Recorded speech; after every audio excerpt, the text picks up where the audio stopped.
Ben. There you go. Natalie. Alistair. Here. Maddox. Here. Courtney. Jillian. Lexi.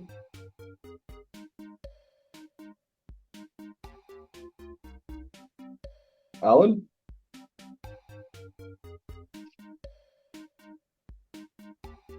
Alan. Clay. I saw you hop on. There you go. Emery. Annabella. Avery. Here. Jocelyn. Phoenix. Copeland. And the other Addison. Rihanna. Here. Peyton. Logan.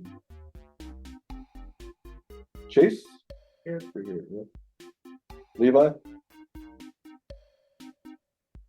Aaron. Here. Sonny. Dylan. Dylan. There we go. Dawson. Miles. Here. Bryce. Mullen. Here. Ava. Ava. And Tennyson. Here.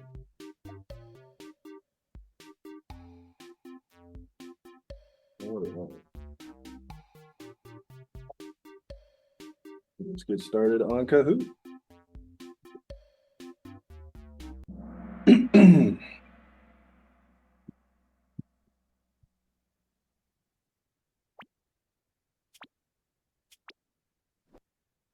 True or false? The gas pedal is always on the brake.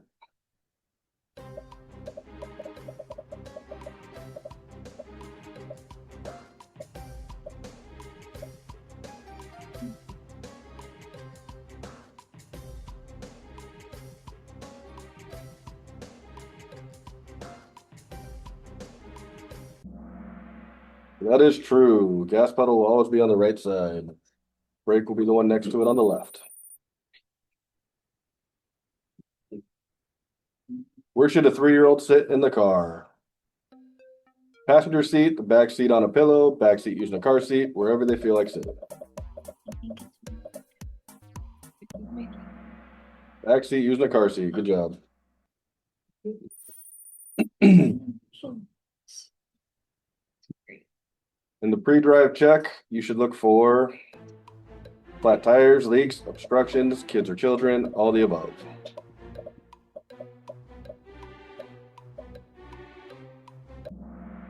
Nice job, all the above.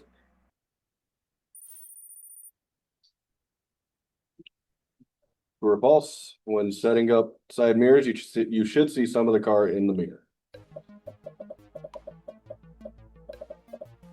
Should you be able to see this part here? Good job. That is true. True or false? When you drive an automatic car, you should use 2 feet.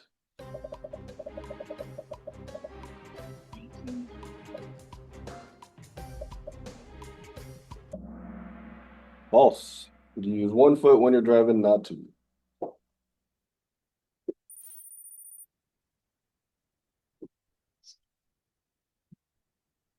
When should you look in the rearview mirror? When slowing down or stopping, before making a turn, changing lanes, every 10 seconds, all the above.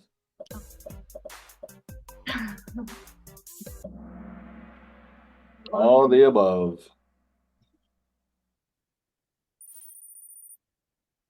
I'm 18th place. When should you put your blinker on? As you're turning the car, 100 feet or 1 block before the turn. After completing the turn, 400 feet or 4 blocks before the turn.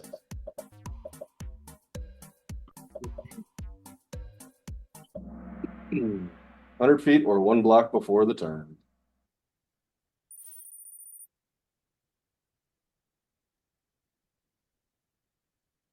What does the acronym SMOG stand for? Speed maneuver, obstruction green, C mirrors outside game, signal mirrors over the shoulder go, smooth maneuver on the go. What is smog? Signal mirrors over the shoulder and go. Good job.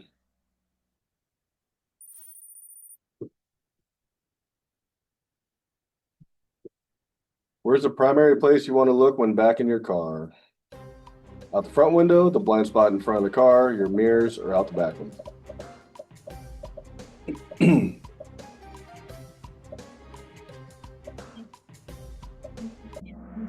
Out the back window. You're going backwards. Good job. Press stop.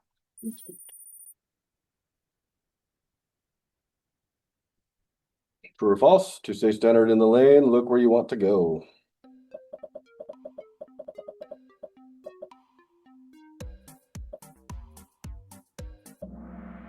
True. You want to look where you want to go. Keep your eyes up. Look a little ways down the road. True or false? You want to speed up before turning and brake hard through the turn.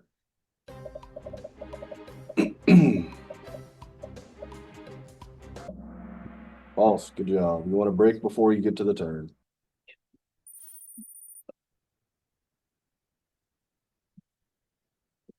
How tall does a child need to be out of a booster seat? 4 feet, 5'1", 4'9", 5'9". 5'9", good job. You guys remembered it.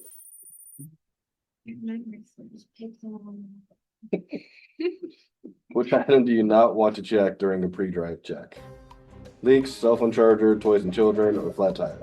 Literally just press the wrong thing. I looked at it and I figured it was wrong. At least you knew it was wrong before you tried. Cell phone charger, good job. I hate this game. When backing around a corner, are you allowed to lower your passenger mirror to see the curb? No and yes. Oh. Tried to trick you guys and split it up and put no first. So yes, you are allowed to. So if you're gonna back around the corner, you are allowed to put your mirror down. Even on your drive test to get your license, you're allowed to put the mirror down. I recommend putting the mirror down. How fast should you be going when turning a 90-degree corner? So it's pretty sharp. 10 to 15, 25, as fast as you think you can and still make the corner. But faster turning left than turning right.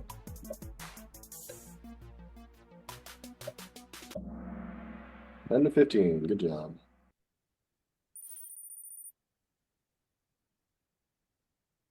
Almost there. True or false? You want to turn your head and look in the direction you want to go when turning.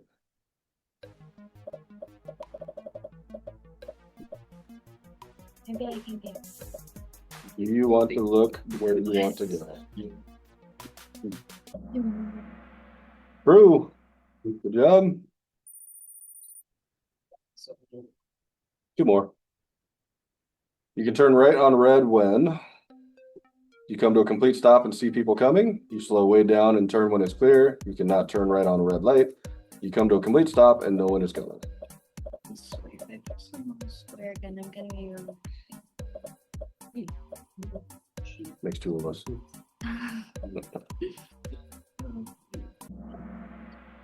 All right, so you have to come to a complete stop first. If no one is coming, then you can go. So you have to yield, but since it's a red light, you have to come to a complete stop first.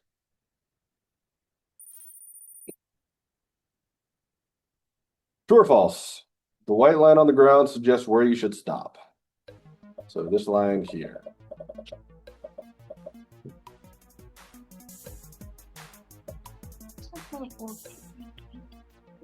Good picture was taken. True, if you see a stop line on the ground, that's where you want to make your first stop. Good job. Okay. Or even though I knew the right answer.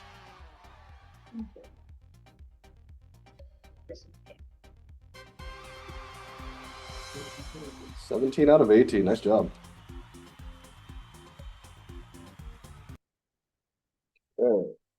Let's get this started. I'll let someone back into Zoom.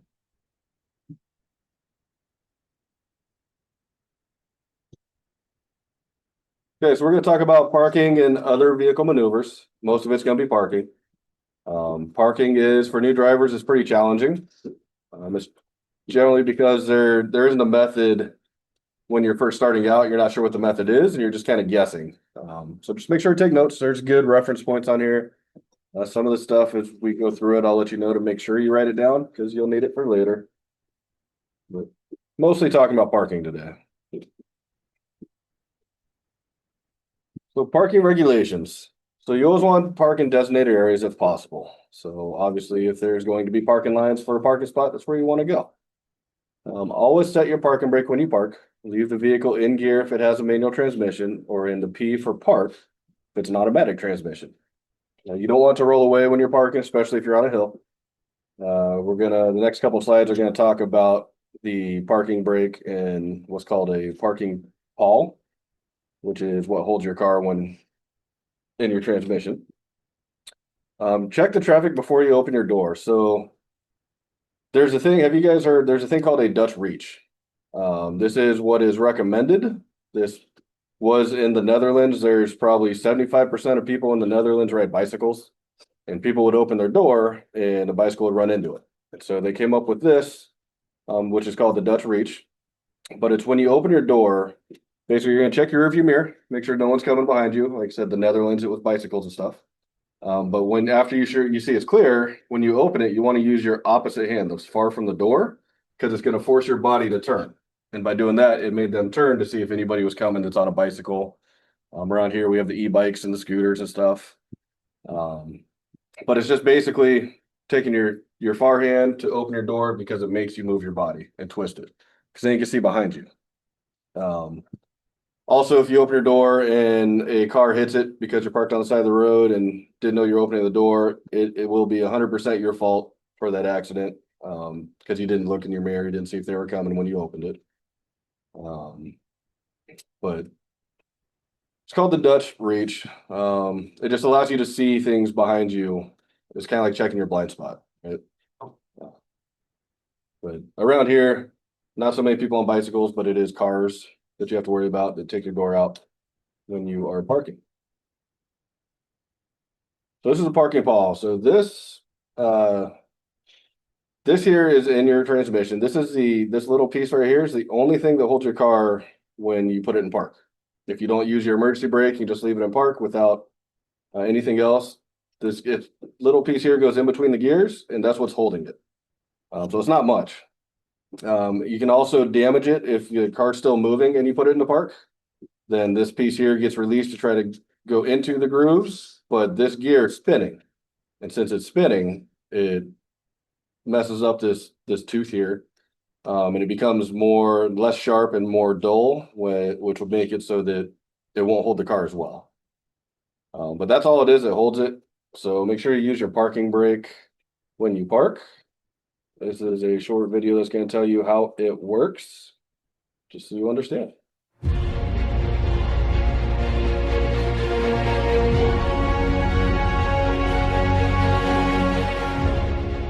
All right, so since I have a transmission torn apart here and I get a lot of transmission questions, I figured I'd go over a few points since the case is split in half on this one, and I kind of show you what I'm talking about instead of yakking and trying to explain it through text.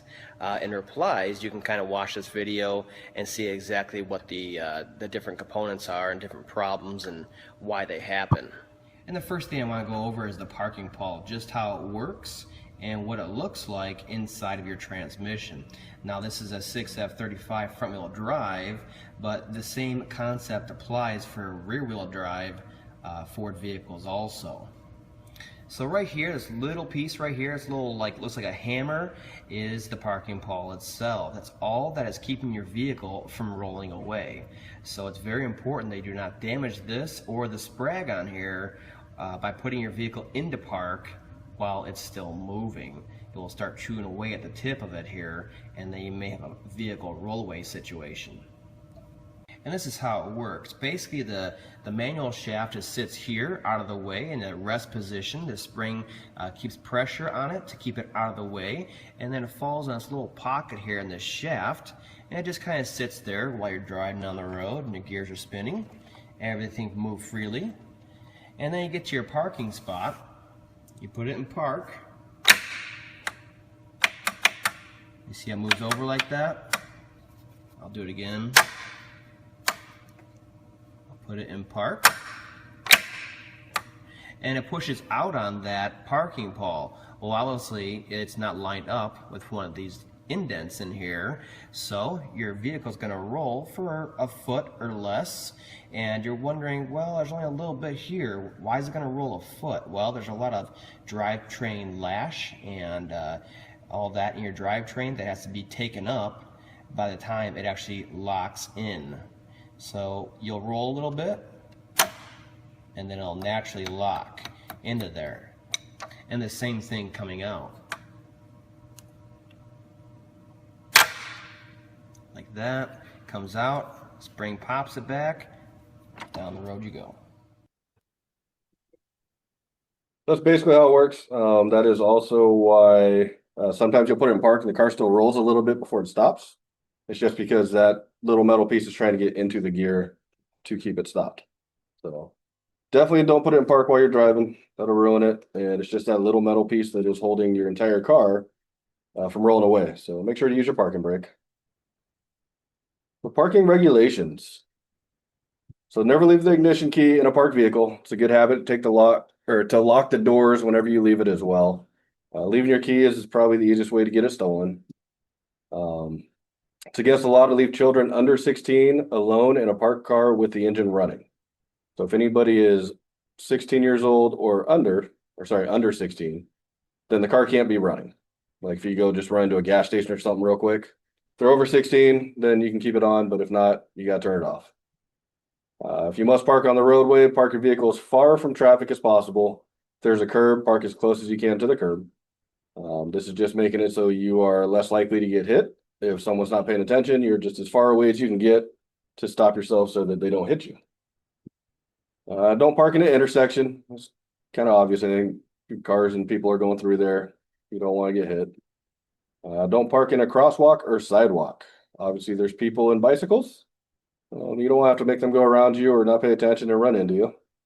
Don't park in a bike lane. That is for bicycles only. Do not park in a construction area if your vehicle will block traffic. I would advise to not park in a construction area at all if you can avoid it. If there's an emergency and you have to, then you can, but try to stay away from all construction zones for parking. Do not park within 30 feet of a traffic signal, stop sign, or a yield sign. So by doing this, if you're within the 30 feet, you're going to block the view of other people. A car might be coming up and not see anybody that's behind your car that's just standing around getting ready to cross the intersection. But it can be a big problem too if there's a car coming and they didn't see it coming and becomes a car crash and they can't yield or see the sign. So just make sure you're not within 30 feet of any stop signs or traffic signals or any yield signs like that. Do not park within 20 feet of a pedestrian safety zone. So that's talking about a crosswalk, or if there's no crosswalk, it's where the curb gets lower for pedestrians to cross at the intersection. Do not park within 15 feet of a fire hydrant. Notice it's in red. That means you should probably write that down. It'll be not only on the class final, but more than likely on your written test too. So do not park within 15 feet of a fire hydrant. Do not park within 50 feet of a railroad crossing. You want to stay away, give trains room. You don't want them to hit the car. You just want to stay away from it for parking. Do not park more than 12 inches from the curb. So when you're parked along a curb on the side of the road, and you guys will see on your drive one, we go out there and we park along the curb. You want to be within 12 inches. If you're more than 12 inches from the curb, then the car starts going into traffic more into the lane of travel, and you're more likely to get hit. Notice that's also in red. Write it down. Do not park within 20 feet of a fire station driveway if you're on the same side as the fire station building. 75 feet if you're on the opposite side of the street. So if you're parking by a fire station, if you're on the same side of the street as the actual fire station itself, you gotta be 20 feet away or more. If you're across the street, it has to be 75. Why do you guys think it has to be more if you're parking across the street from the fire station? Any guesses?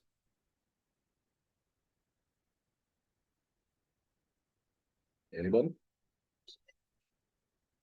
Exactly. So they don't hit you when they're pulling out, because they're pulling out in a long fire truck. It takes them longer to turn. They can't turn real sharp.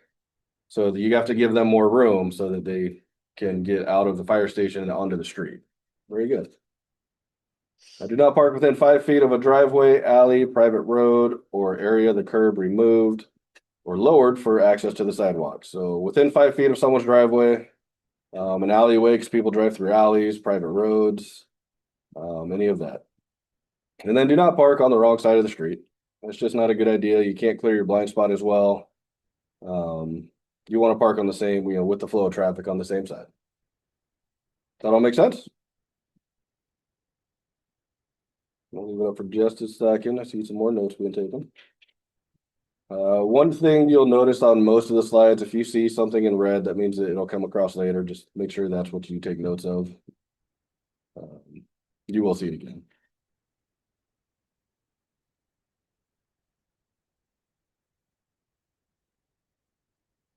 We good? I can go back if I need to.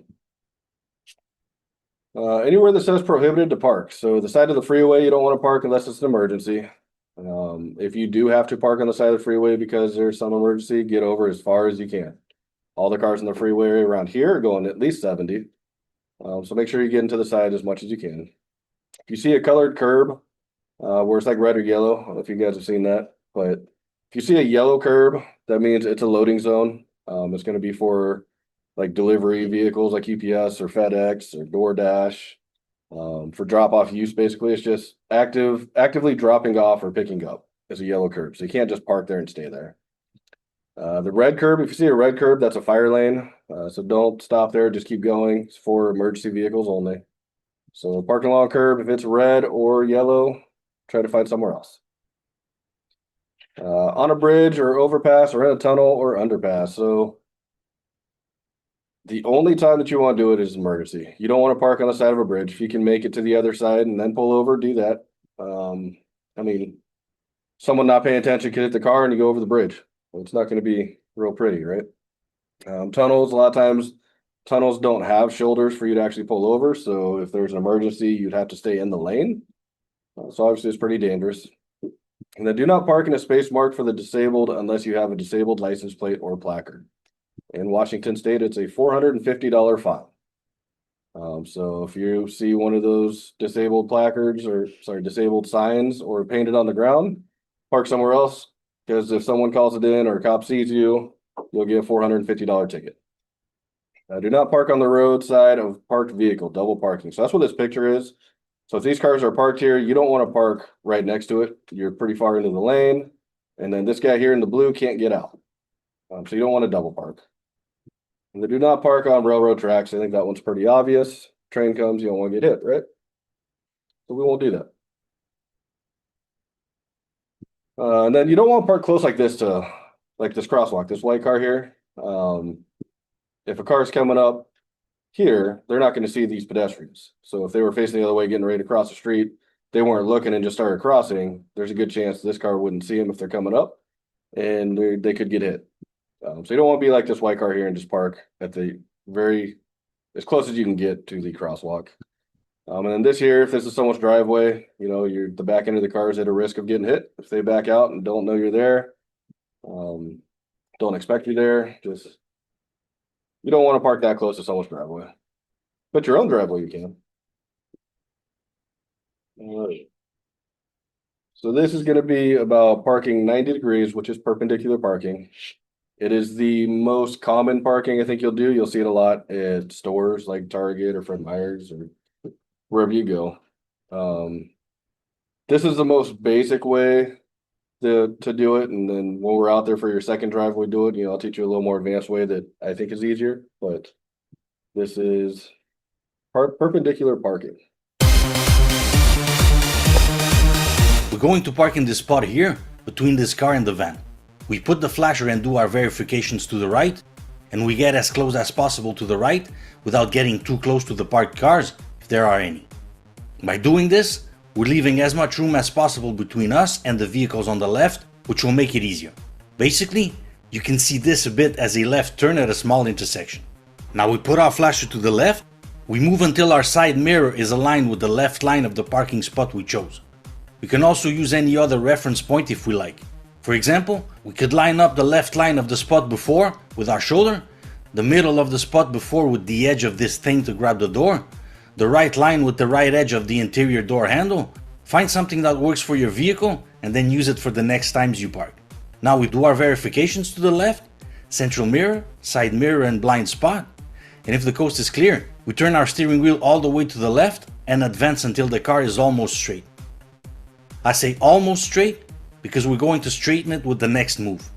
And that next move is to turn the steering wheel 1.5 turn to the right while moving very slowly until the car is straight and until we fit completely in the parking spot. Now the reference points we used earlier might change depending on the size of our vehicle or the width of the parking spots. For example, for a shorter vehicle, we'd line the mirror a bit after the line, and for a longer vehicle, we'd line it a bit before the line. Again, practice a bit to find what works for your vehicle and use that afterwards. If we're too close to one side or the other, we correct ourselves. Like in this case, I'm too close to the vehicle on the right, so I back up until I have enough distance and I make sure that I have a safe distance between both cars. I'll do a video explaining that in more detail. Now just one last tip, it's very windy today.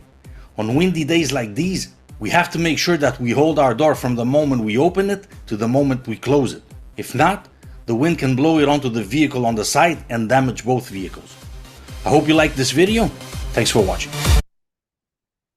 So that's the basic way to do it. When we go out there like that, using the mirror to line it up on that first line is a very good reference point to use. And we'll go through that as well, but it's really not that difficult.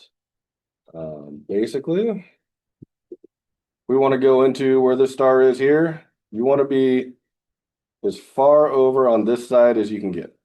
That's my lovely car. By being as far over on this side as you can get, it gives you more time to correct it as you get closer because you're farther away. But you're just going to take your mirror, you're going to try to line it up with the first spot. Once you're in that first spot, you turn the steering wheel to the left all the way until it stops. And then you're going to check your mirror to make sure nobody's driving by you or a bicycle's coming by you. If no one's there, you just slowly start going in. So the two biggest tips is line your mirror up with this first line. And then when you start moving, look in the center of the spot you want to go to the whole time. If you look in the center, you automatically start making corrections and bringing it back when you need to. And then you get centered into the parking spot. It's really, like I said, it's really not that hard. We'll go through it on drive 2. This is pretty much half the drive or more is just doing this type of parking, just so you get better at it. I mean, it's progression. You just start with the basics and, you know, it's just the more you do it, the better you'll get. So biggest tip for this one is get as far over on this side of the lane as you can so you have more room. Line your mirror up, look in the center of the spot, and then slowly go in. Any questions on that? Do we have to park next to a car on the test? You can park away from other cars. So on your test that you go through, you're not going to have to park in between two cars. And honestly, on your drive test that you do for your driver's license, you don't have to park. It's not one of the requirements. But it is something you're going to want to do and get good at because you're going to park all the time. So now if you're parking on the right side, you think anything's going to be different than what would be different from parking on the left and the right? So if I was parking over here now, and I want to park over here, what would be different? You would use the opposite mirror. Absolutely. Anything else? So now we're going to draw another fun car. So if the mirror's here, I guess it'd be a little farther up, but you want to line it up with this first spot, just like the other side. The other difference is going to be this time, since we're parking over here on the right side, you want the car as far left as you can get it. So how this car is over here, you want to get as far away from it as you can so that when you start turning, it gives you more time to make corrections. But it's just one of those things that you drive up, you see the spot you want to go into, line your mirror up, turn the wheel all the way to the right over here. Check your mirror, make sure no car's coming by to pass you, and then slowly go in, look at the center of the spot the whole time. If we're going into this spot here, this marked, it's a little bit easier because as you get centered and you go to park, so as your car gets to where you want to park it over here, you can still see these lines.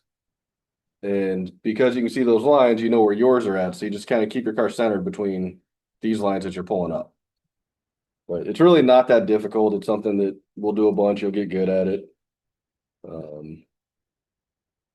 Yeah, so basically if you're parking on the right side, you want to be on far left, line your mirror up and go in.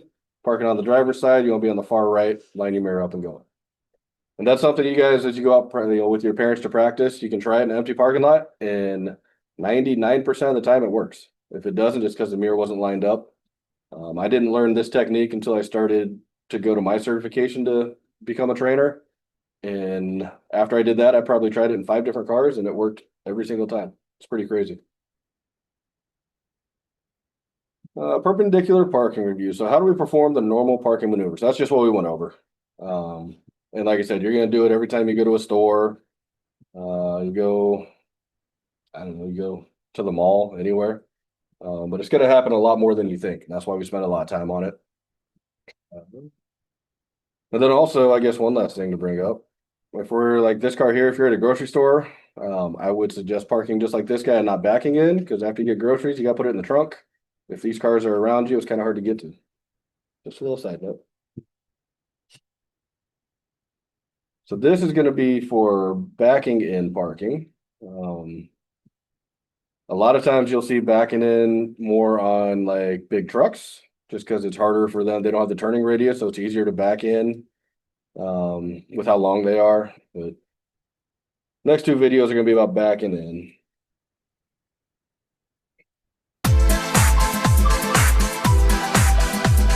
So we move until we're 2 spots further away from the spot where we want to park, and we line up our mirror with the line. From inside the car, it should look something like this. If you have a bigger than average car, align the mirror a bit after the line, and if you have a smaller car, align it a bit before the line. Now we turn the steering wheel completely to the right, and we do our verifications to the left before backing up, central mirror, side mirror, and blind spot. More on that later. So now, we back up until the car is straight.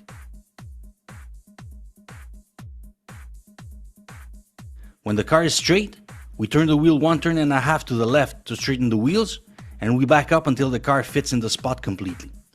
Now 2 questions I get all the time. First, why do I do my verifications to the left before backing up? That's because when we stop, if there's someone behind us, they'll probably try to pass us by the left. And since the nose of the car will point to the left when we'll back up, there's a risk of collision. Second, people often ask me to do a video on 90-degree parking, backing up to the left side. It's not recommended to park to the left backing up, since you have to cross a whole lane. So it's better to either park to the left by going forward, or if you need to park in reverse, do it to the right.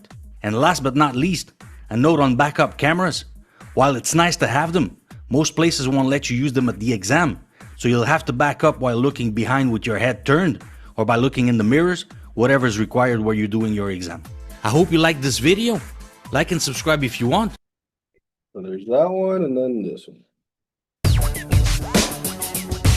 In another video, I showed you the easiest way to park from reverse, which is basically align your mirror with the last line of the second spot further away from the spot where you want to park, turn the wheel completely and back up until you're straight, then turn the wheel 1.5 turns to the left to straighten the wheels, and back up until you fit in the spot.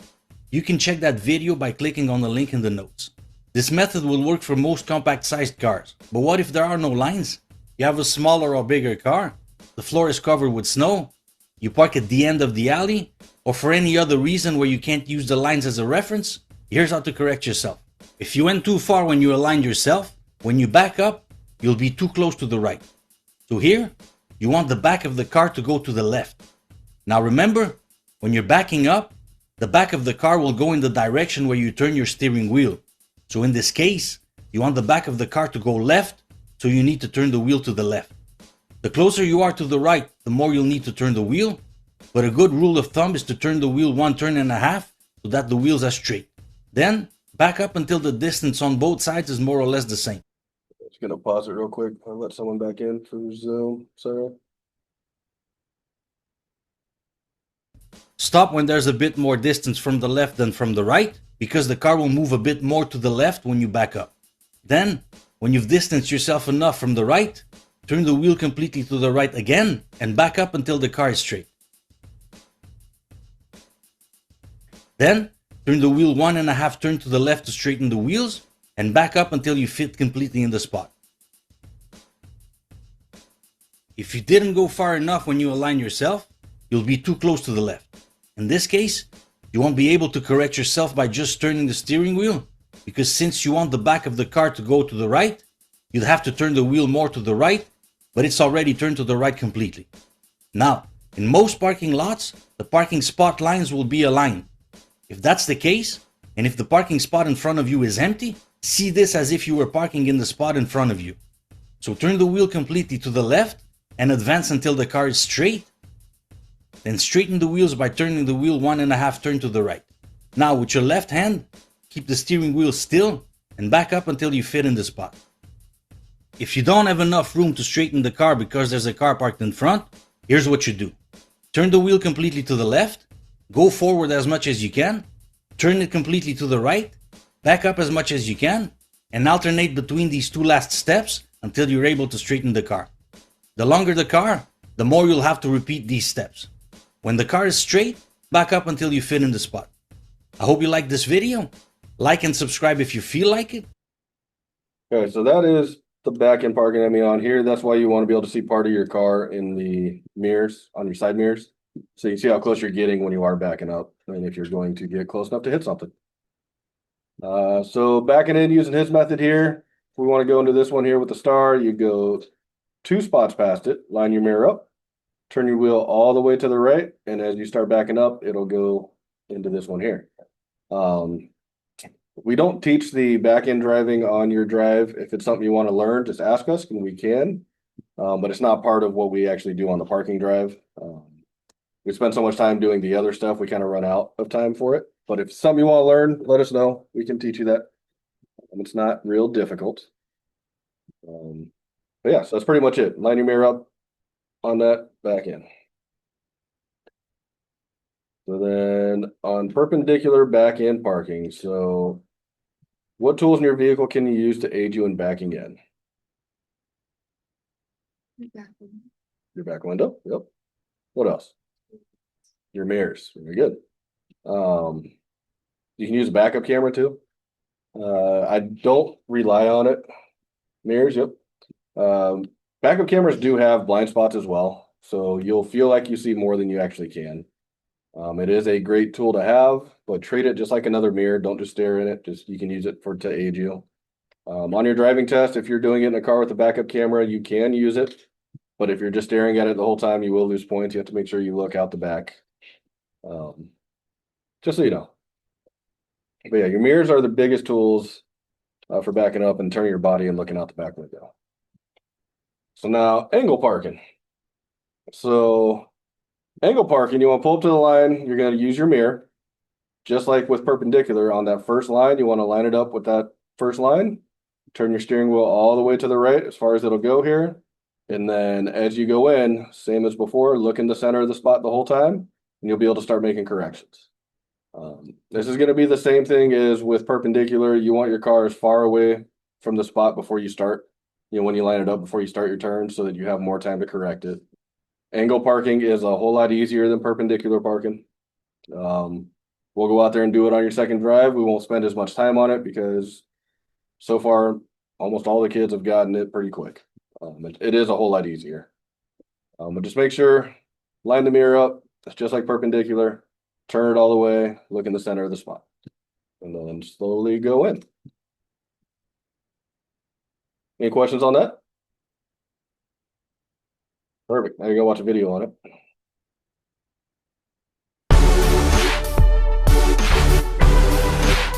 Choose a spot. In this case, I'm parking here to the left. And don't forget to always put the flasher in the direction where you're parking. Without getting too close to the left, Move until your left mirror is aligned with this line, the left line of your parking spot. This reference point will work for most mid-sized cars. If you have a bigger car, align the mirror a bit before the line. If you have a smaller car, align it a bit after the line.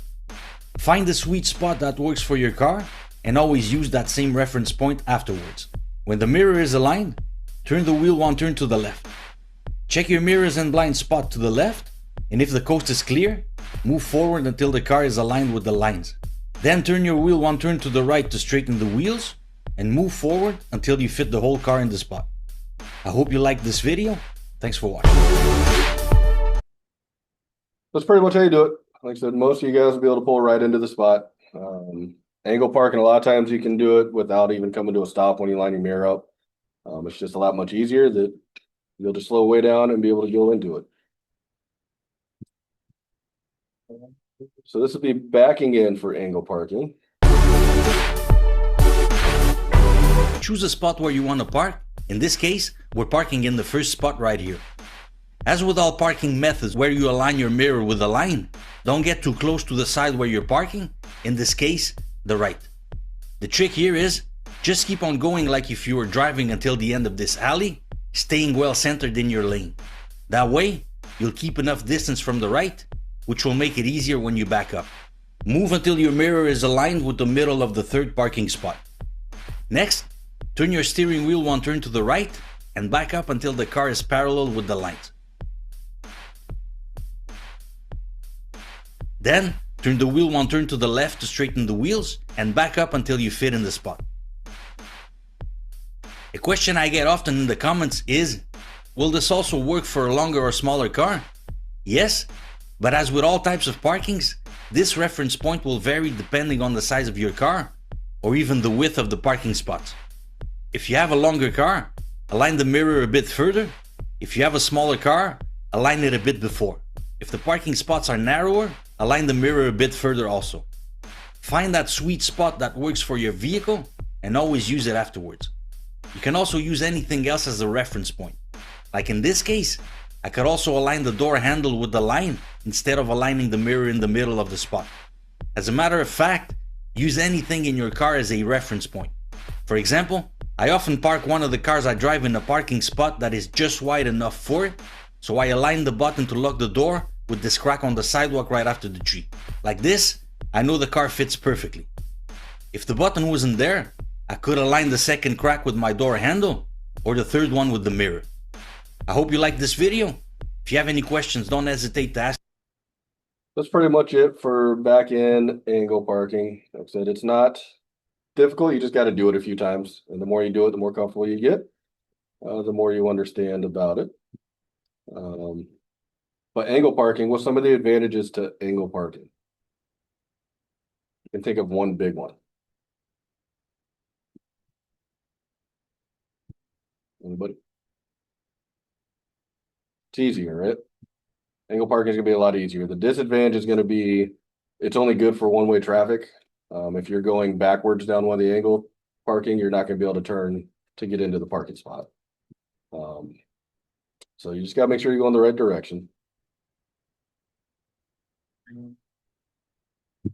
What's this one? Oh, so if you're shopping, just make sure you put the shopping cart away also. Don't leave it out to get blown around by the wind and Am I better than everyone? run into someone's car. I know a lot of people who've had dents in their car from this, so just don't be lazy and return your carts. Be a good person. How fast should you go in a parking lot? If you had to guess. Maybe 10. 10? Yep. So 5 to 10. Like I said, 10's not, that's a good one. Just assume that everyone in parking lot staring at their phones, walking, not paying attention. So you want to be able to make sure you come to a stop. So 10 miles an hour is not very fast. Typically, if you're paying attention and you see someone walk in front of you, you're able to stop before you hit them. So you probably want to go about 10 miles an hour. Here's what you don't want to do for the angle parking. He's trying to back in. This guy has a very hard time. You see he's not straight. He's gonna try again somewhere else.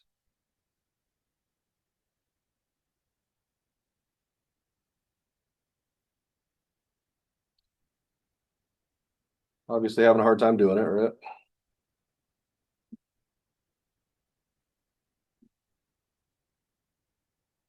So notice the lines are going this direction.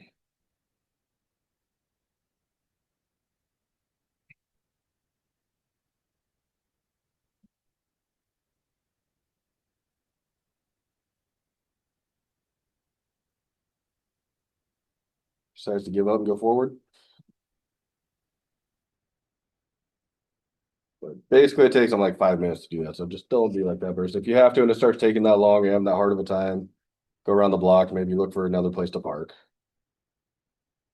So now we're gonna talk about parking uphill with a curb. So anytime you park with a curb, you want to turn the wheels. You want to do that in case the parking brake fails or the transmission fails when it's in park. So if it probably was to roll. So you want to pull to the side of the road. You want to get within 12 inches of the curb. So anytime you are parking, you want to be within 12 inches. If you're not parking, you don't have to be 12 inches, but if you're going to park your car, use 12 inches. It says use a reference point. If you haven't done your first drive yet, then you probably don't have one yet, but we go over that with you on the first drive. And we'll talk about reference point for the curb, so you know when you're within 12 inches. Come to a complete stop, put the vehicle in park, apply the parking brake, then turn the steering wheel towards the center of the road. So don't look at the two on the right, just this one here on the left. If you're parking uphill with the curb, you want the wheels to go away from the curb. This way, since you're uphill, if it were to roll, the tires would hit the curb and that's going to stop the car from rolling back. If it was like this one here in the middle and we're uphill, it's going to roll back and the front of the car is going to go into the lane of traffic. So uphill, you want to go away from the curb. One easy way to remember this, it's just a phrase a lot of you have probably heard, just up, up, and away. So if you're uphill, that's your first up. If there's a curb, that's the second up because it's off the ground. You want to go away from the curb. So up, up, and away. So anytime there's a hill, uphill with a curb, away from the curb. Downhill, and so anytime you're parking downhill, you want to turn it towards the curb. With a curb, even if there is no curb and it's just parking on the side of the road, you want to turn the wheels towards the curb. The only difference here for uphill parking is if there is no curb at all. If you're just parking on the side of the road and it's just grass next to you and there's not a curb, then you turn the wheels, excuse me, you turn the wheels towards where the curb would be. So to the right. The only time you turn the wheels to the left away from the curb is if you're uphill and there is a curb. Every other time you do it, you're going to turn it towards the curb or towards the right, away from the center of the road.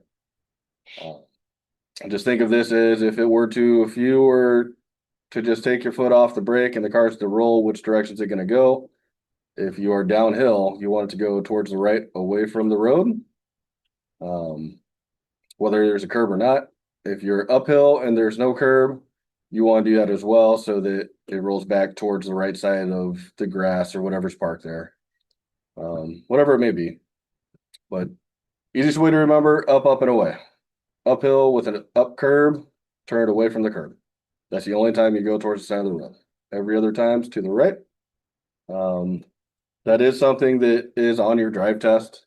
When you do your drives, you're going to have to simulate parking on a hill or park on a hill. And just make sure you turn the wheel the correct direction. So always towards the curb unless you're uphill and there is a curb there. If you're uphill without a curb, it goes to the right, away from this. Any questions on that? So we're going to go through that again later. But also, like I said, it's on your drive test, so make sure you know which way to turn the wheel. No questions? Okay, we're gonna take a break. We will break until we'll go 7:20. There's a little less than I thought. So 7:20 for break.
All right, let's take roll.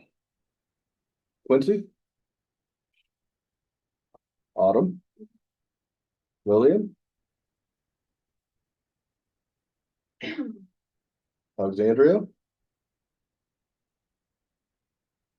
Ostaro. Caleb. McKenna. Addison Howard. Yeah. Ben. Natalie. Alistair. Maddox. Here. Courtney. Jillian. Lexi. Alan. Emery. Annabella. Avery. Here. Jocelyn. Phoenix. Copeland. Addison. Brianna. Here. Peyton. Logan. Chase. Here. Levi. Aaron. Sonny. Dylan. Dawson. Here. Miles. Here. Bryce.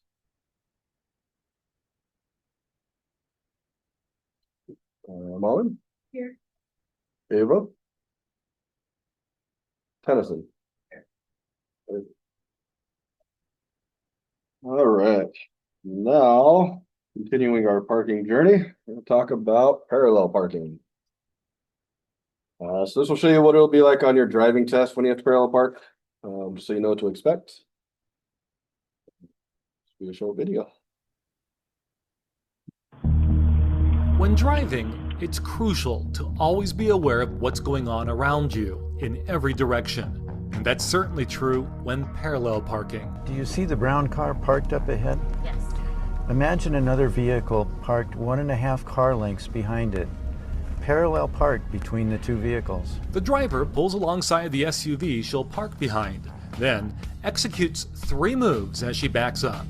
She begins by turning the steering wheel to the right, then back to the left to straighten out the car and pull up evenly alongside the curb.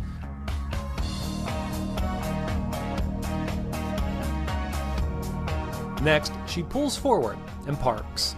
It only takes her 3 moves to park, limiting the potential impact on other drivers. Here, the driver has pulled up alongside the SUV once again, but before backing up, she sees a car approaching from behind. She waits for it to pass, then begins to parallel park. Notice that she's not just looking at her mirrors, she's turned, looking directly into her direction of travel. To be parked legally, she needs to have both right tires within 12 inches of the curb. Parking further away from the curb presents a traffic hazard. But be careful not to run your tires up into the curb either. That can damage them. Once you safely park, the drive test continues. Re-enter traffic. After all, you'll need to safely drive away from that parking spot. Notice that our driver looks out her window before re-entering. Then, as she begins to re-enter, she looks a second time, making sure there's no traffic coming up from behind. She's successfully completed the parallel parking test and back on the road for the next phase of her driver test.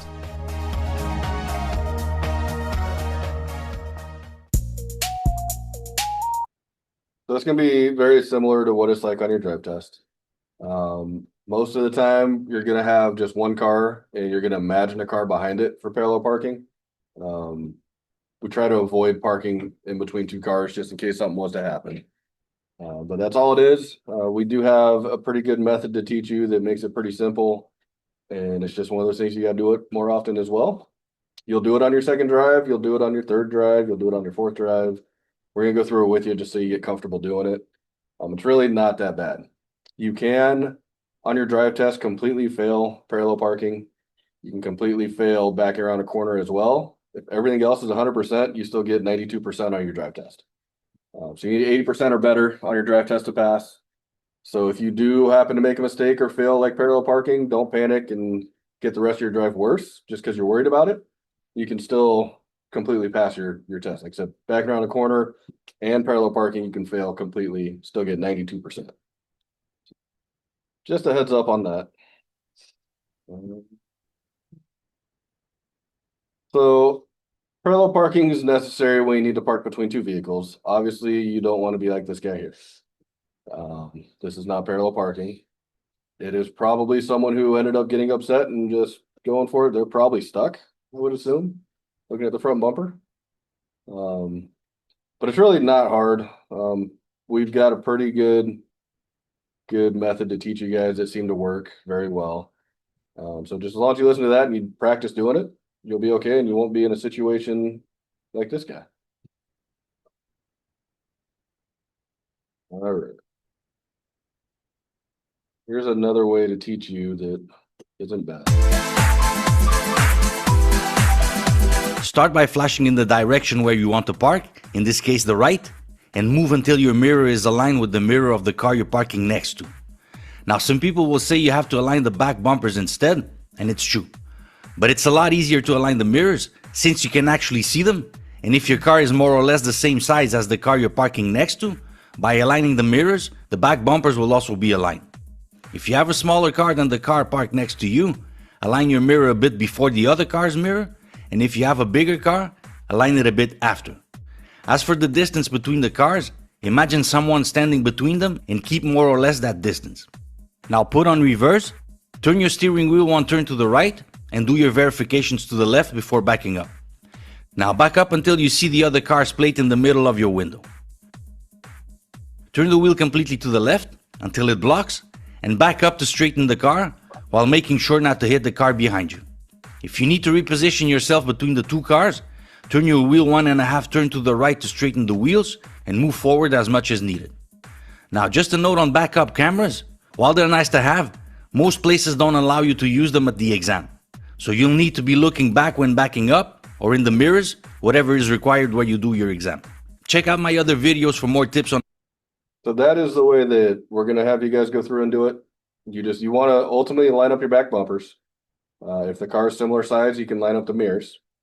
You're going to turn the wheel one turn to the right and just back up until the license plate of the car that you're next to is in the middle of the passenger window. Once it's in the middle of the passenger window, you stop, turn the wheel all the way left until it doesn't turn anymore, and just back up and you'll go right in. It's really not that difficult. You just have to do it a few times and it works almost every time if you line everything up correctly. But that's what you guys will learn when we go out there to do it with you.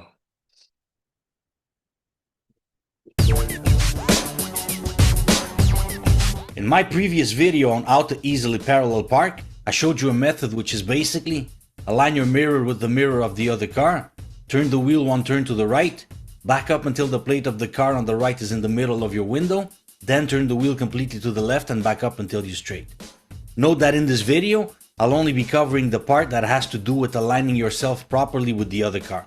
If you want to see the whole technique, you can watch the original video by clicking on the link in the notes. So in that video, I recommend you align the mirrors as a starting point. Now some people will tell you that you should align the rear bumpers instead of the mirrors, and that is absolutely true. The thing is, if you're parking next to a car that is more or less the same size as your car, by aligning your mirrors, the rear bumpers will also be aligned.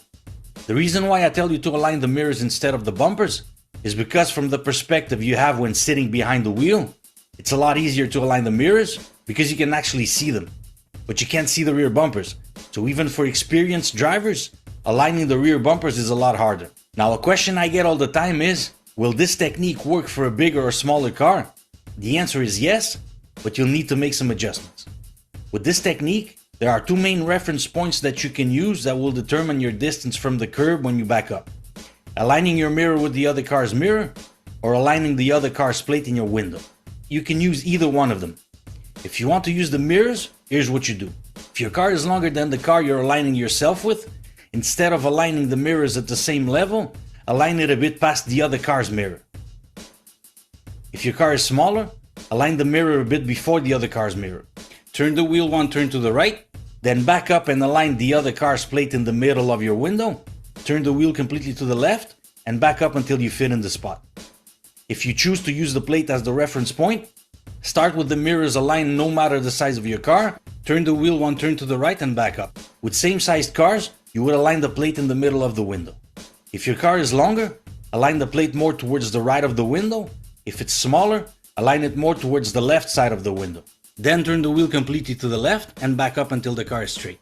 Whether you choose the mirror or the plate to align yourself, find the reference point that works for your car and always use that same reference point afterwards.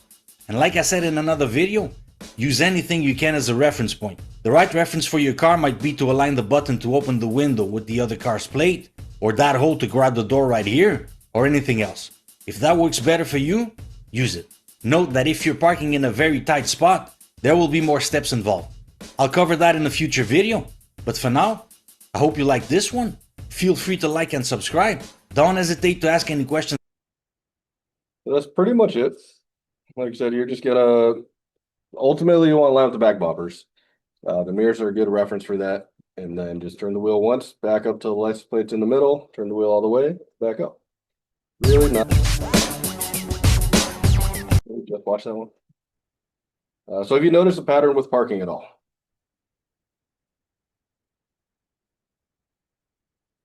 All the different parkings? You're going perpendicular, angle. You're always gonna look around, absolutely. But one of the big patterns is gonna be the mirror.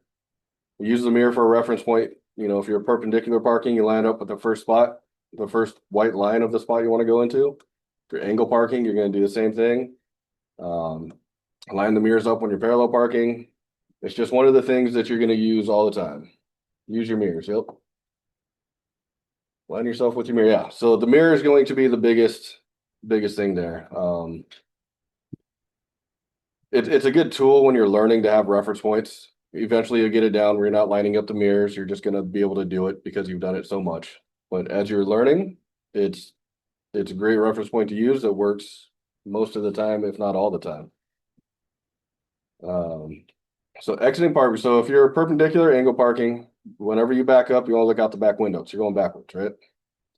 You want to begin turning the direction you want the back of the car to go, and only begin turning when your side mirrors have passed the bumper of the car next to you. The reason you want to do that is if you just start turning right away and there's cars next to you, the front of your car is going to hit the car opposite of wherever you're turning the wheel, because it's going to start turning right away. So you have to back up a little bit straight. And then once your mirrors pass the bumper, then you can start turning. Because then you're not going to hit the car next to it. Parallel parking, you want to put the blinker on the directions you intend to drive.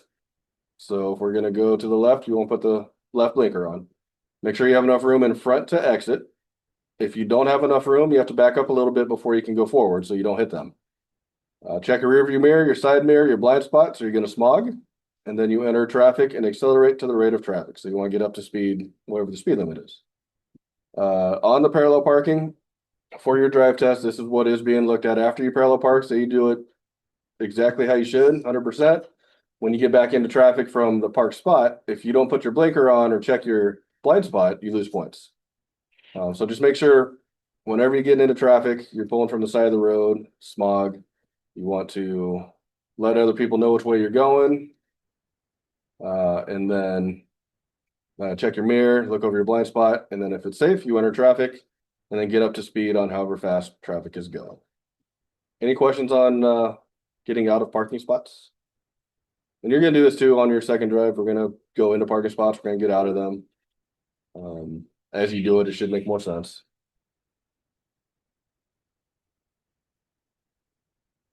So here's a video on it, just so you get to actually see it. When we're exiting a parking spot backing up, we always have to put the flasher to where the back of the car will go. In this case, to the right. There's a lot of confusion about this, since when we exit backing up this way, it's almost always to go in the opposite direction afterwards. Like here we exit to the right, so that we can go left after. But going left is the second step. We exit as much as possible with the wheel straight, then when we're almost completely out of the spot, we turn the steering wheel completely to the side where we want to go, in this case, the right. When exiting towards the front, we should keep the wheel straight until we're at least halfway out, meaning the center of our car is aligned with the front or rear, depending on how it's parked, of the car that's parked on the side where we want to go. Now here's a mistake about 99% of students make, either when exiting a parallel or a 90-degree parking. They have to back up a bit before going, so they put in reverse and back up. Then they put the flasher, turn the wheel, and wait for the cars to pass, if there are any, before exiting with the stick still in reverse.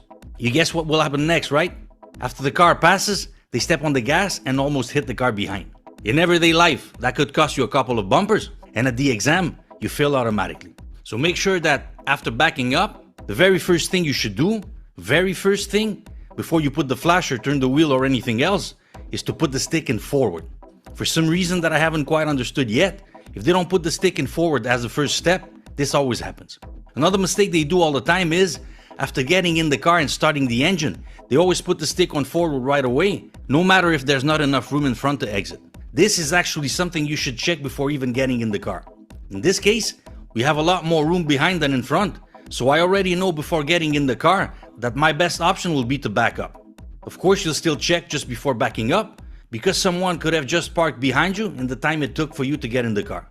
Now, another mistake students do related to the previous one, they back up while looking in front to know when they have enough room to exit. Again, at the exam, automatic failure. You can't go towards one direction while looking in the other, it just doesn't make sense. Or they alternate between looking in front and looking back. In a situation like this, you never have to look in front to know if you have enough room. Look back here. You see all the room you have? You know that if you back up all this distance, you'll automatically have enough room in front. So that's what you should do while looking back. And don't be shy to take all that room. The more room you have in front, the less you'll have to turn the steering wheel and the easier it'll be to exit. Less room, you'll have to turn the steering wheel a lot and exit slowly and hesitantly. If you're exiting a tight spot, the procedure is always put in reverse, steering wheel all the way to the right, back up as much as you can without getting too close to the other car, put in forward, steering wheel all the way to the left, move forward as much as you can, and keep repeating these steps until you have enough room to exit. The tighter the spot where you're parked, the more you'll have to repeat them. Note that in this case, I was parked on the right. If you're exiting a parking spot on the left, invert the directions. I hope you liked this video. Like and subscribe if you want. If you have any Alright, so when you're backing out, just make sure you're being careful. Watch for the cars around you, especially if you're in between two cars, and don't start turning right away. Any questions on that? All right. So this one, it's kind of a funny one, but watch the car that's over here on the far right. There's lots of other ways to do this than what he did, but we can see how he does it.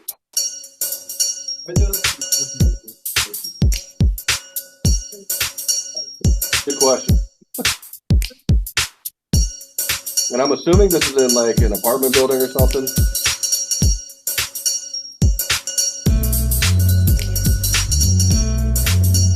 But this is the one that's leaving that has a very hard time. There's other ways to do this.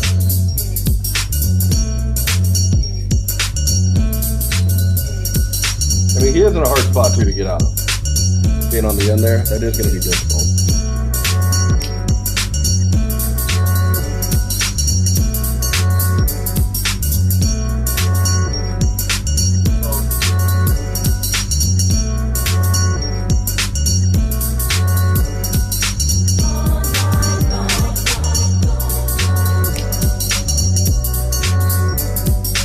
We'll try again.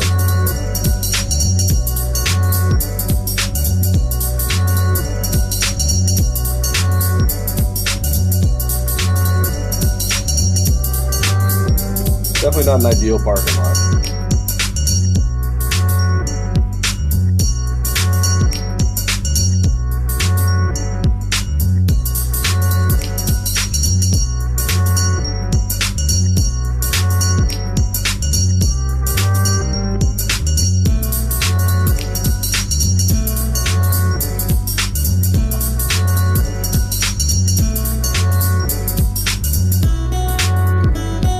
Tried that didn't work.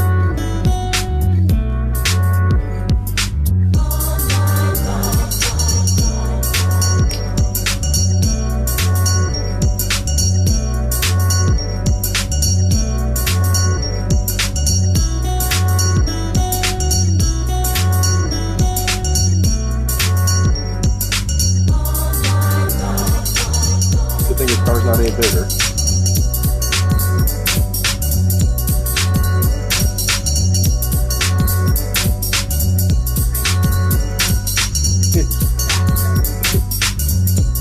couple times it's real close. That's that.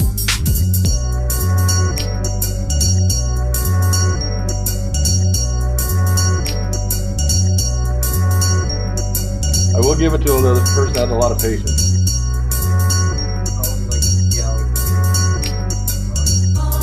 There's a very good chance.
So there's lots of other ways to do this. I'm gonna have to watch it again, but if you're over here and you're trying to get out, if you turn the wheel so you back the car this direction, you can back all the way up here and go.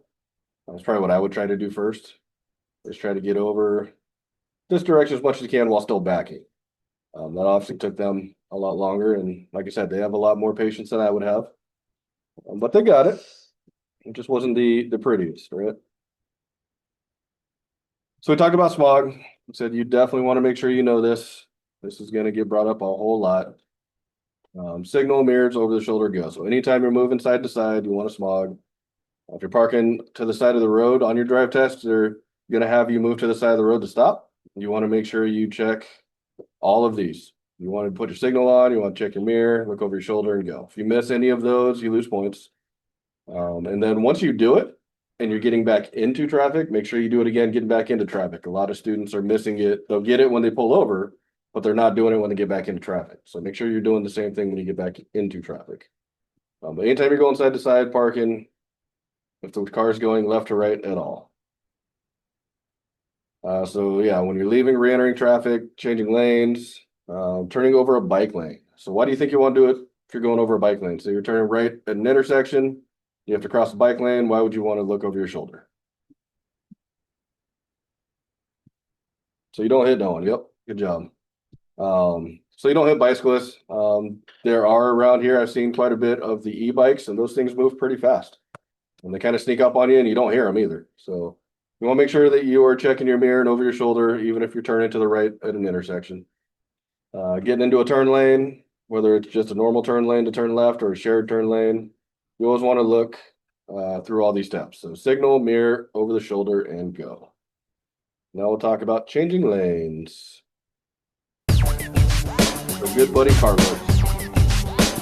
So before every lane change, you have to do your verifications, central mirror, and the side mirror and blind spot to the side where you're changing lanes.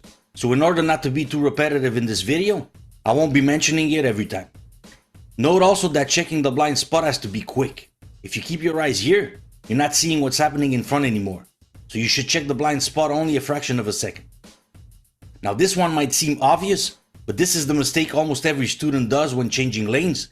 They always slow down too much. This is because when you're scared, braking is the thing you'll tend to do. Obviously, if everybody's going faster than you won't be able to change lanes. Now there will be situations when you'll have to slow down while changing lanes, but not every time. Basically, you have to adapt to the speed of the traffic in the lane where you want to go. So you either accelerate and change in front if you're not already too close to the maximum speed, or you slow down and change behind. Also, sometimes they're too passive. They look to the side and see a car and stay at the same speed. Then they look a couple of seconds later, the car is still there, and they still continue at the same speed. If you keep on going at the same speed as the other car, it'll always be there. You have to make a decision. You either accelerate and change in front, or slow down and change behind, like I'm doing here. A good trick to know if the vehicles that are in the lane where you want to go are far enough for you to change lanes is their size in the mirrors. If you see the car completely in your mirror at about this size, it's far enough so you can change lanes. If you don't see it completely, like in this case, it's too close. If you're changing lanes on the highway, make sure that you see the whole vehicle in your central mirror since you're going faster. When changing lanes behind someone, you should leave at least 2 seconds between you and the vehicle in front. At city speeds, that's about the distance of a moving car between both of you. That's also the distance you should always keep from the vehicle in front, generally when moving. Notice that this distance is measured in seconds, not meters or feet. And why is that? Because time is relative to speed. For example, at 30 kilometers an hour, a gap of 2 seconds between the two cars will be more or less 17 meters, and at 50 kilometers an hour, it'll be more or less 28 meters. So the higher the speed, the longer the distance will be between you and the vehicle in front, but the gap will still be 2 seconds. And how do you determine that 2 seconds? Find a reference point, in this case, this parked car, and when the car in front of you passes next to it, start counting. 0, 1, 2. So basically you should change lanes more or less at this point. Now obviously you won't be counting seconds when changing lanes all your life. You'll get a feel for judging the right distance after a short while. But when you start driving, this can be a good trick to give you an idea of the right distances. Here's a mistake most people do in everyday life: stepping on the lines without changing lanes when going around an obstacle. You can't do this. Even if the obstacle is blocking only a small portion of your lane, you still have to change lanes completely. As soon as you step on the lines with your wheels, there's a risk of collision with the vehicle on the other lane, especially if it's a large vehicle. So if you think you're going to touch the lines, change lanes completely. A situation where students always neglect their verifications is when changing lanes in a lane like this one after some painted lines on the floor. Even if you can't drive over these lines, it doesn't mean there won't be anybody there. Think of it this way: if there isn't something physical preventing people from being there, there will be someone there eventually. So always do your verifications when changing in those types of lanes too. Same thing when passing vehicles that are about to turn left. Like in this case, this guy is about to turn left, and on the other side of the intersection, I'll have to change back to the left lane since there are parked cars in my lane. When changing back, still do your verifications. This guy may have changed his mind and go straight. Also remember that when coming out of a parking spot or going into one, you're still changing lanes. You're going from one parking lane to a moving one or vice versa, but it's still a lane change. So in both situations, you still need to do the verifications. And the flasher is very important in both situations also. Here, I'm going to park to the right, so there could either be someone in the car about to go or a cyclist between the two cars. A very common mistake with students: they tend to stare at things too long, and it's also true when looking at the mirrors before changing lanes. If you look at the mirror too long, you tend to swerve in the direction where you're looking, in this case, to the left. You don't need to keep looking at the mirror to know when this vehicle will pass you. Look at the mirror and you see that the vehicle is this size, then look in front. If you look again a second later or so, and the vehicle is now twice as big, that means that it's about to pass you. So you look in front again, and eventually, you'll see it pass you in your field of vision. So the thing to do here is to alternate between looking at the mirror and looking in front until the vehicle passes you. Then check the mirrors and blind spot again to make sure there's not any more vehicles, and if not, you can change. I hope you like this video. Like and subscribe if you want. So the only thing different than what he's saying on there is he said 2 seconds. You want to have 4 seconds between you and the car in front. That will be on a test, so make sure you know it's 4 seconds for your following time. The way, like he described there, to count it, you just pick a object for them to pass. It could be like a speed limit sign, it could be a tree, a fire hydrant, something stationary that they pass. As soon as that car in front of you passes it, just start counting 1, 1,000, 2, 1,000, 3, 1,000, 4, 1,000. If you get to 4, then you know you have 4 seconds or more for your following time. If you only get to 2, then it's only 2. But that's the same for whether you're driving around town here or you're on the freeway.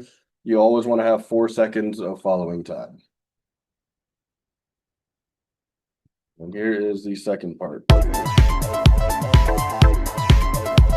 First things first, before every lane change, don't forget to put your flasher and do your verifications, central mirror, side mirror, and blind spot, and make sure you have a safe distance and you respect the speed limits. You can check my previous video for more info on that. When starting out practicing your lane changes, try practicing on empty streets. Now I hear you say, yeah, but that's too easy. Well, that doesn't matter.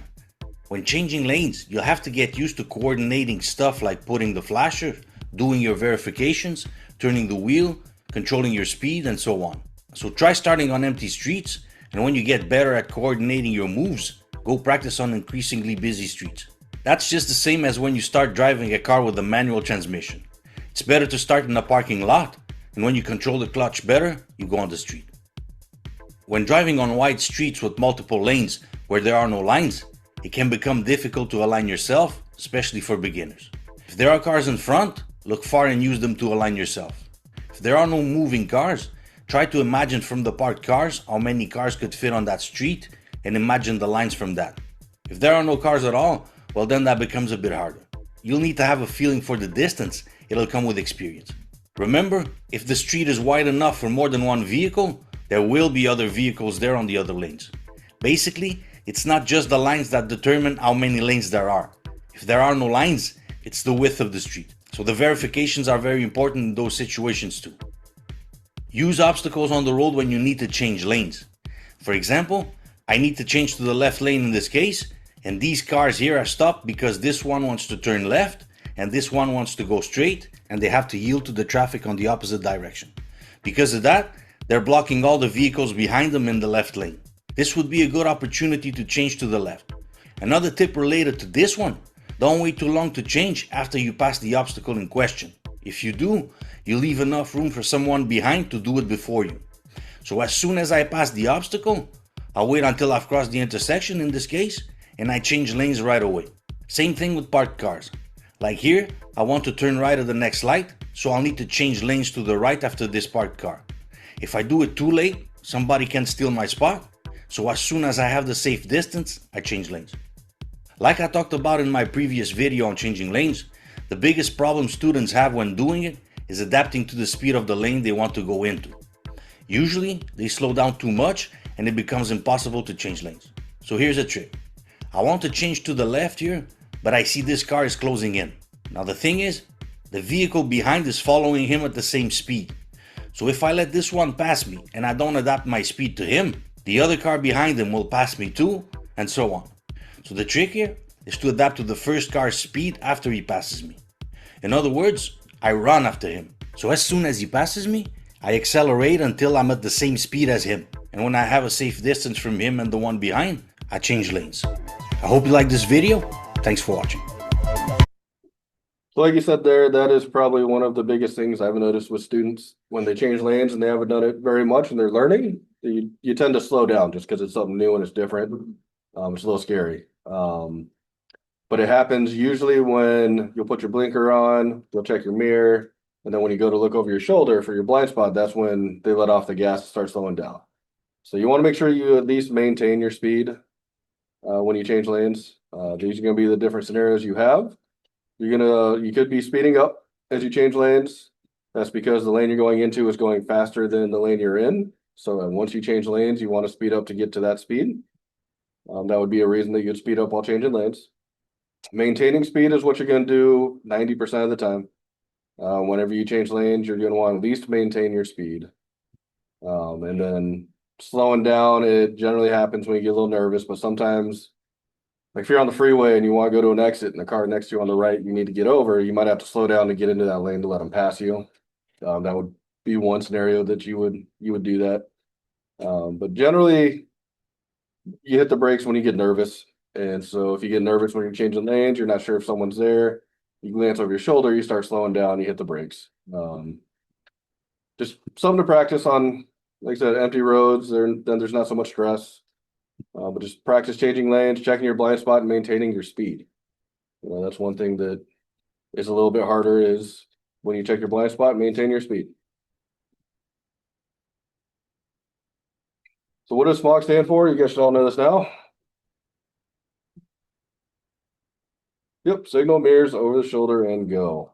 So, when do we want to do that? Lane changes, yep. Anytime you're moving left or right. If the car is moving anytime left or right, you want to do that. Like he showed in the video there, that getting into a turn lane on the left, even though it had the yellow lines on the ground, you still want to check. Re-entering traffic. Yep, you got it. So signal mirrors over the shoulder go anytime you're moving left or right. This is something we're going to practice a lot. If you don't do it, you lose points on the drive test. It's pretty silly to lose points for that. So any questions on that at all?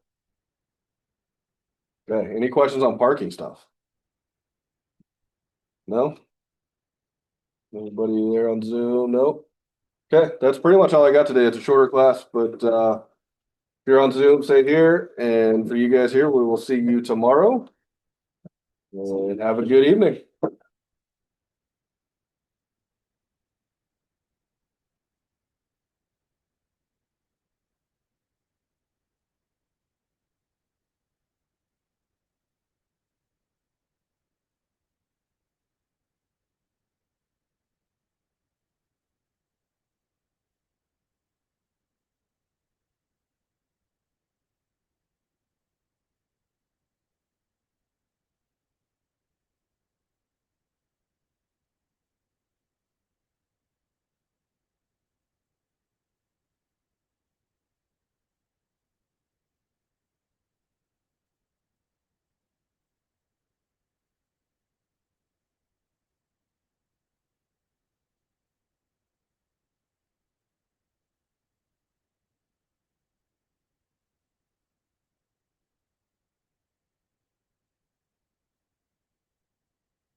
I see a couple of you are still here. Do you have any questions?